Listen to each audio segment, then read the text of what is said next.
আওয়ামী লীগকে নিষিদ্ধ করাই যেন বর্তমান অন্তর্বর্তীকালীন সরকারের একটা বড় ভুল হয়েছে। অন্তর্বর্তীকালীন সরকার এখন আন্তর্জাতিকভাবে ব্যাপক চাপে রয়েছে। সর্বপ্রথম ভারতের পক্ষ থেকে এই আওয়ামী লীগ নিষিদ্ধকরণের বিষয়টি নিয়ে উদ্বিগ্নতা জানানো হয়েছে এবং সঠিক প্রসেস বা সঠিক আইন ফলো করার মাধ্যমে আওয়ামী লীগকে নিষিদ্ধ করা হয়নি বলে তারা স্পষ্টভাবে জানিয়ে দিয়েছে। যদিও বাংলাদেশের পক্ষ থেকে প্রধান উপদেষ্টার পক্ষ থেকে ওনার প্রেস সচিব শফিকুল আলম জানিয়েছেন যে সঠিক প্রসেস এবং সঠিক আইন ফলো করার মাধ্যমেই আওয়ামী লীগকে নিষিদ্ধ করা হয়েছে। এর পরপরই আবার বিতর্কের জন্ম দিল, অর্থাৎ আওয়ামী লীগের পক্ষে এসে যেন দাঁড়িয়েছে মার্কিন যুক্তরাষ্ট্র। ভারতের পরপরই মার্কিন যুক্তরাষ্ট্রও আওয়ামী লীগের নিষিদ্ধকরণ বিষয়ে একটা গুরুত্বপূর্ণ মন্তব্য করেছে। সম্প্রতি মার্কিন যুক্তরাষ্ট্রের দক্ষিণ এশিয়া বিষয়ক উপদেষ্টাকে একজন সাংবাদিক জিজ্ঞাসা করেন যে বাংলাদেশে আওয়ামী লীগকে নিষিদ্ধ করা হয়েছে এবং আওয়ামী লীগকে যে প্রসেস মেনটেন করে বা যে প্রসেস ফলো করে নিষিদ্ধ করা হয়েছে সে সম্পর্কে আপনাদের মতামত কী, বা আওয়ামী লীগ নিষিদ্ধ করার পর মার্কিন যুক্তরাষ্ট্রের কী প্রতিক্রিয়া।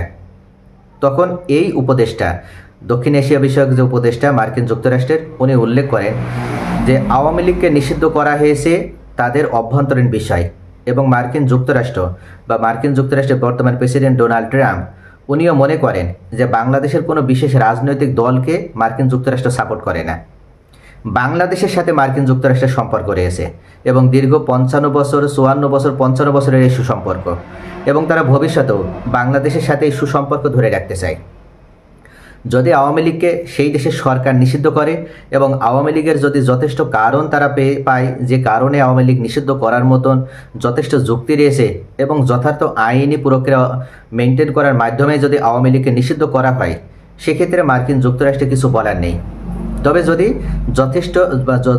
যথার্থ নীতি বা যথার্থ যদি প্রসেস মেনটেন করে আওয়ামী লীগকে নিষিদ্ধ না করা হয়ে থাকে, সেক্ষেত্রে মার্কিন যুক্তরাষ্ট্র অবশ্যই উদ্বিগ্ন।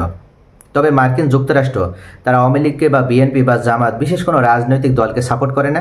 তারা বাংলাদেশের সাথে কাজ করতে চায় এবং ভবিষ্যতে বাংলাদেশের সাথে তাদের কাজ অব্যাহত রাখবে, এবং মার্কিন যুক্তরাষ্ট্র বাংলাদেশের উন্নয়নের জন্য তারা নিজেদেরকে সহযোগী হিসেবে মনে করে এবং বাংলাদেশের উন্নয়নে তারা ভূমিকা রাখতে আরও বেশি সচেষ্ট। তবে মনে রাখবেন যে মার্কিন যুক্তরাষ্ট্র আওয়ামী লীগ নিষিদ্ধের পর কোনো ধরনের উদ্বিগ্ন নয়, বরং তারা বাংলাদেশের সাথে সুসম্পর্ক রক্ষা করে ভবিষ্যতেও বাংলাদেশের উন্নয়নে কাজ অব্যাহত রাখতে চায়। তো মার্কিন যুক্তরাষ্ট্রের পক্ষ থেকে এই কথাটি মূলত আওয়ামী লীগের জন্য অত্যন্ত হতাশাজনক হয়ে দাঁড়িয়েছে। আওয়ামী লীগ মনে করেছিল যে আওয়ামী লীগকে নিষিদ্ধ করার পর ভারতের পরপরে মার্কিন যুক্তরাষ্ট্র তার প্রতিক্রিয়া জানাবে এবং এই অন্তর্বর্তীকালীন সরকারকে চাপে রাখবে।